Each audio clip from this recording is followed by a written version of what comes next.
Era 1995.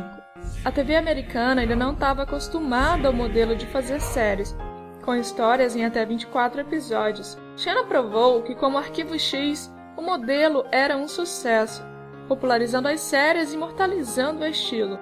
Shanna salvou também o gênero de super-heróis. Os criadores de Shanna, Sam Raimi e Robert Tappert, eram conhecidos como o time que fazia filmes sangrentos e cultos. A série colocou-os em outro nível, e em 2002, Sam Raimi viria a dirigir O Homem-Aranha, o primeiro filme de super-heróis a realmente fazer sucesso no cinema, e abriu caminho para produções do gênero. Shanna teve química perfeita entre os personagens. Era divertida, às vezes pesada, triste e brincava um pouco com a possibilidade de Shanna e Gabrielle serem um casal, em plenos anos 90. Ela contou com histórias tanto no passado quanto no futuro e está prestes a ganhar um reboot. Um guia para Shanna, a princesa guerreira.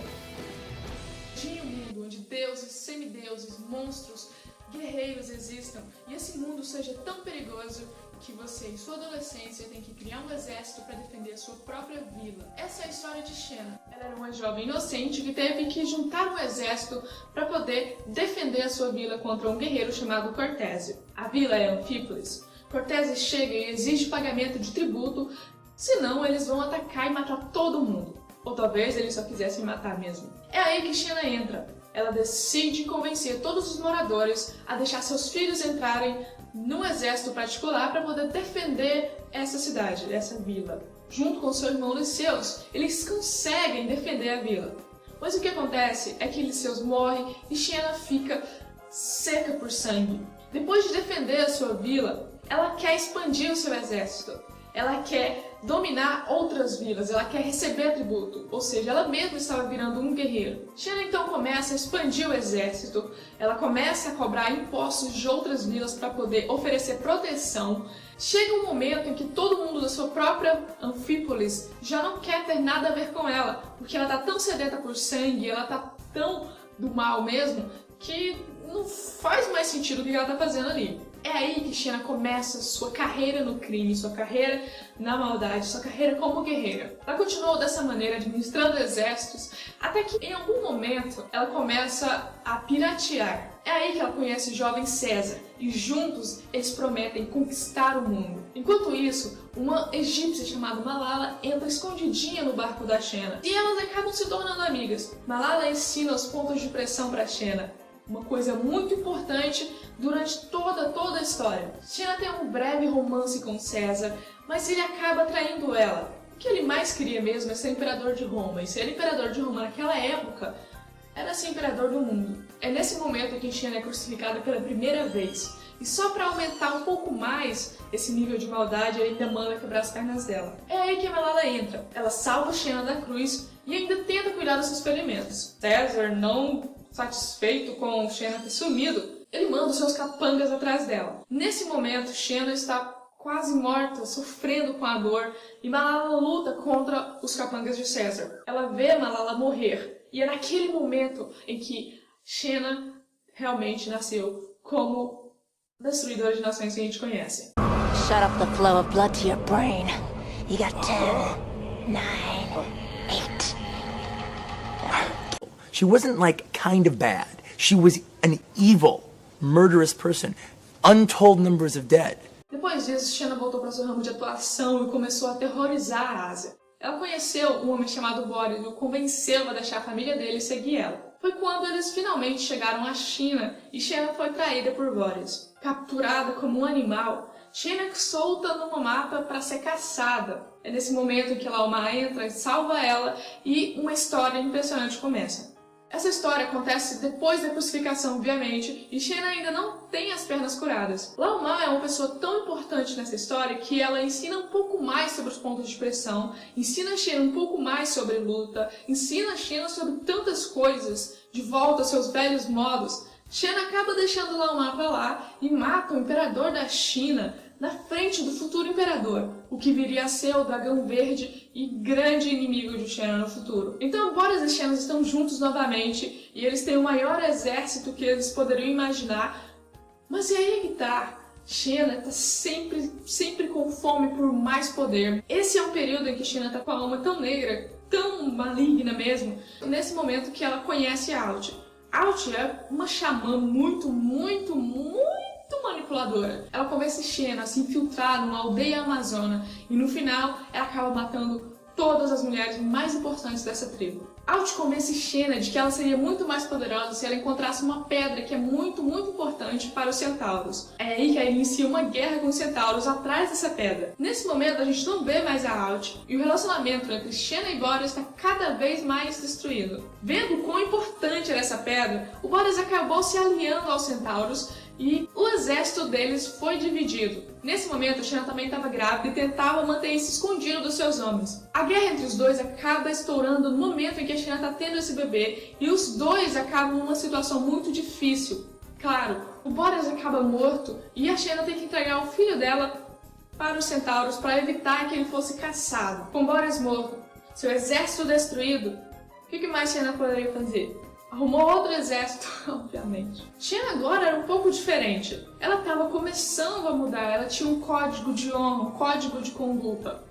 Coisa que ela herdou do pai dela quando ela era criança. Em um assalto a uma vila, Xena acaba defendendo um velho e salvando um bebê, abrindo espaço para um guerreiro chamado Darfus, que era sanguinário e coisa que a Xena não era mais. Ele acaba convencendo os demais soldados de que ela estava muito fraca e que não servia mais para liderar eles. Por algum motivo, todo mundo concordou com isso. Xena acabou deposta e passa por um tipo de teste. Todos os soldados se unem e formam um túnel onde Xena passaria e apanharia até morrer. Mas se ela conseguisse passar e chegar no final, ela seria perdoada. Mas ninguém tinha sobrevivido a isso antes. Então Xena passa pelo teste e no final, Darfus manda que matem ela porque afinal ele queria que ela morresse. Mas como Xena tinha ensinado esse código para os soldados, ele acaba dizendo que não, a gente não pode matar ela. Ela passou pelo teste. Então Xena acaba de perder o seu exército. O que ela faz? Ela vai atrás do Hércules, porque naquele tempo parece que se matasse o Hércules, ela conseguiria sua fama de volta, ela teria o seu exército de volta e o respeito que eles tinham por ela. A verdade é que ela não precisava disso. Então com as duas espadas ela vai atrás do Hércules e luta com ele. E perde. É quando ela fala, então me mata. Mas ele não aceita e acaba dando aquele discurso besta mesmo, que não precisa matar ela, etc. E ela acaba vendo que ela não precisa daquele exército, mas ela tem sim que parar o Darfus porque ele é um cara fodido. É aí que começa o fim da trilogia da Xena. Now she's fighting for redemption, but she knows she doesn't deserve redemption. Depois de derrotar o Darfus, ela não sabe o que ela vai fazer da vida. É quando começa o primeiro episódio da série. Xena está passando e vê destruição. Ela vê um garoto e pergunta o que aconteceu aqui? E ele responde, Xena, aconteceu. O nome do episódio é Pecados do Passado. Ela tira toda a sua armadura e tenta enterrar. A gente não sabe se ela ia simplesmente se tornar uma pessoa normal, se ela ia cometer suicídio, não se sabe. O que a gente sabe é que, de repente, aparece um tanto de garotas fugidas de soldados. Ela vê ali a oportunidade de lutar por algo e, ainda assim, continuar no seu caminho de guerreira. Cena, we've got a problem. Let me guess. That's huge and potentially devastating.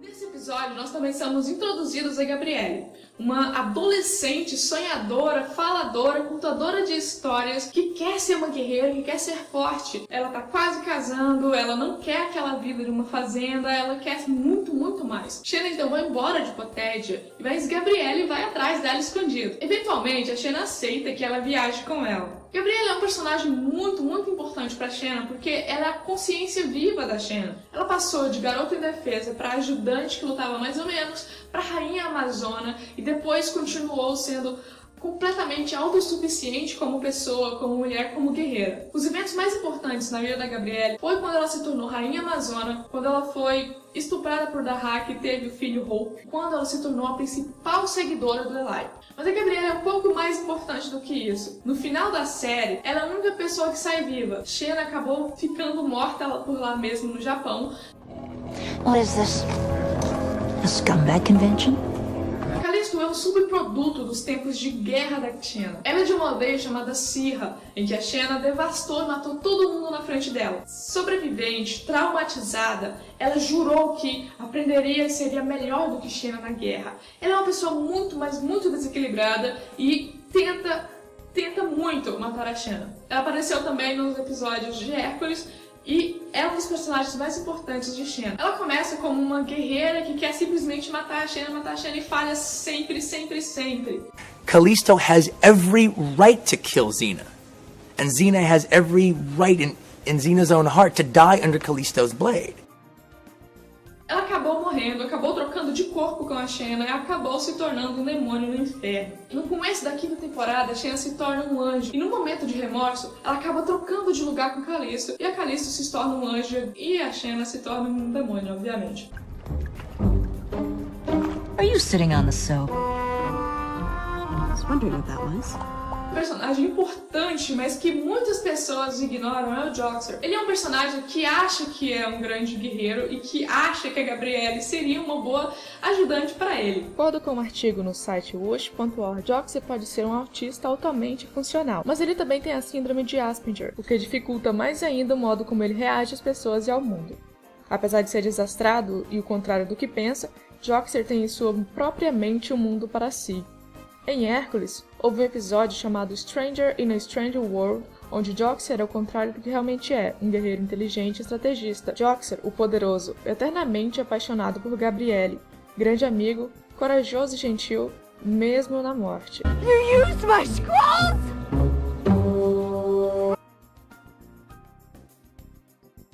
Now take it easy, there were no good leaves in the bush.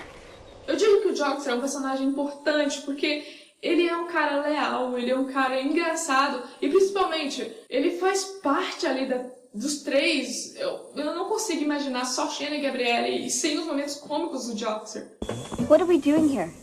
Just gonna alter the landscape a little. Um dos deuses mais importantes da série é o Ares. O Ares tem uma obsessão pela Xena. Na primeira temporada é mostrado o tanto que ele quer ela de volta pro lado dele e que ele faz qualquer coisa pra isso acontecer. Tanto machucar ela quanto salvar. É impressionante o jeito que ele age. Mas depois dessa primeira temporada, ele vai desenvolvendo muito melhor, apesar de ele ainda ser um panto. Ele se desenvolveu tão bem que toda vez que ele se torna mortal, ele mostra esse lado dele mais bobalhão. Tanto que ele acaba dando a própria imortalidade pra salvar a Gabrielle e a Eve, justamente porque ele diz, olha, eu tenho uma coisa por ela, desculpa. E num episódio em que ele tá meio louco por causa das Fúrias, ele acaba falando, será que a gente realmente nunca tem uma chance? Será que a gente nunca vai ter uma chance? Pra mim, ele é um dos principais personagens, um personagem muito importante e que não pode faltar no reboot da Xena. You expect me to trust you? I'm crazy, I'm not stupid. Xena possui muitas controvérsias. Muitas pessoas acreditam que, na verdade, Gabrielle e Xena são amantes. Ou seja, o seriado inteiro é uma história de um relacionamento gay. Pessoalmente, eu nunca vi isso, eu nunca consegui imaginar isso, na verdade. Existem muitas falas que são meio que dúbias, e aí que as pessoas começam a acreditar e começam a fazer fanfics e, na verdade, criam todo um fandom ao redor disso. E muita gente ainda acredita e meio que idolatra isso, entendeu? Em sua maioria, é a comunidade gay que acredita nisso. Eu acho que nenhuma pessoa hétero tentou pensar nisso.